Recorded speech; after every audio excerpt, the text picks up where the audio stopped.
TV सत्यमेव व्रतम। सौर ऊर्जेत पश्चिम महाराष्ट्र गतिमान 1 किलो वॅटसाठी 30,000 रुपये अनुदान, 2 किलो वॅटसाठी 60,000 रुपये, 3 किलो वॅटसाठी 78,000 रुपये अनुदान।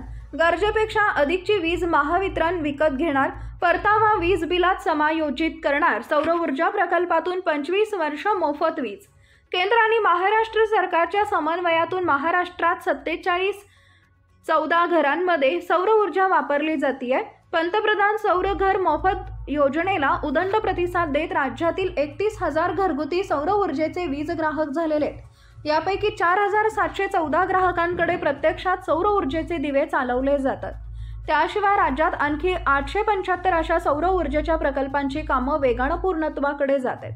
प्रत्येक घराच्या छतावर 1 ते 3 किलो वॅट क्षमतेपेक्षा सौर ऊर्जा निर्मितीसाठी दर महिन्याला सुमारे 120 ते 360 युनिट पर्यंत मोफत वीज उपलब्ध होऊ शकते। यासाठी विविध बँकांकडून सवलतीच्या दरात कर्जाची सोय उपलब्ध करून दिली आहे। अशा सौर ऊर्जा प्रकल्पातून 25 वर्ष मोफत वीज मिळणार आहे। पंतप्रधान सौर ऊर्जा योजनेच्या माध्यमातून गावखेड्यातील घरं उजळून निघाली आहेत।